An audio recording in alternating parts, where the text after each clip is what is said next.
Apple təəccüb doğuran yeniliklərlə gəlib. iPhone 17 seriyası və Air. Fikrimcə, ən böyük yenilik Air modelidir. İnnovativ dizaynın titanium çərçivə ilə tamamlanması nəticəsində ortaya çıxan bu gözəllik 6.5 düym Super Retina XDR ekrana sahibdir. Onu ən incə iPhone adlandırmaq olar. Çünki incəliyi 5.6 mm, çəkisi isə 165 qramdır. İncə olduğu qədər dayanıqlı olan Air, Sky Blue, Light Gold, Cloud White və Space Black rənglərində təqdim olunub. Onu da deyim ki, bu model sadəcə eSIM dəstəkləyir. Pro və Pro Max-da isə diqqət çəkən əsas yenilik dizaynındadır. Cosmic Orange, Deep Blue və Silver rəng seçimləri ilə gələn bu modellərdə ən böyük dəyişiklik kamera çərçivəsində edilir. iPhone 16 Pro ilə müqayisədə iPhone 17 Pro modellərində arxa kameraların yerləşməsi və çərçivəsi tamamilə yenilənib. Daha böyük simmetrik və vahid blok şəklində hazırlanıb. Bu da həm estetikliyi artırır, həm də kameraların daha effektiv şəkildə işləməsinə imkan verir. Döymə alüminiumdan hazırlanmış çərçivələrin ekran kənarları əvvəlkilərindən daha incədir və cihazın ümumi silueti daha yığcam görünür.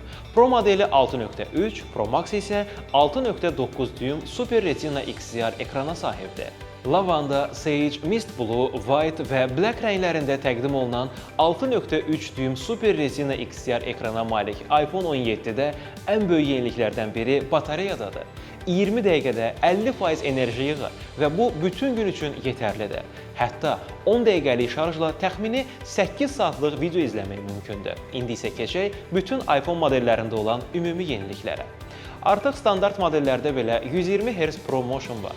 Always on display əlavə olunub və ekran parlaqlığı 3000 nitə qədər artırılıb. Ekran şüşələri isə yeni nəsil Ceramic Shield 2 ilə əvəzlənib. Bu da onları cızıqlara qarşı 3 qat daha dayanıqlı eləyir. Kameralara nəzər salsaq, ön tərəfdə yeni 18 megapiksellik Center Stage kamerası var.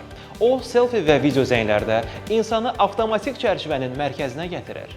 Arxa tərəfdə isə standart modellərdə 2-48 megapiksellik kamera, Pro modellərdə isə 3-48 megapiksellik Fusion kamera var. Pro Max-da hətta 8x optik keyfiyyətdə zoom imkanı da mövcuddur. Və ən əsası, 17 seriyasının bütün modellərində 4K 60 FPS Dolby Fusion video çəkilişi dəstəklənir. Bu, videoların həm daha axıcı, həm də kinoya yaxın keyfiyyətdə görünməsi deməkdir. Performansa gələndə isə standart modellər A19, digərləri isə A19 Pro çipi ilə təchiz olunub. Qeyd edeyim ki, Pro modellərində olan çip buxar soyutmalıdır.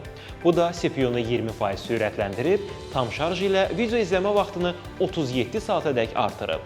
iOS 26-nın gətirdiyi yeniliklərə baxanda ilk gözə çarpan detal yeni Liquid Glass effektidir.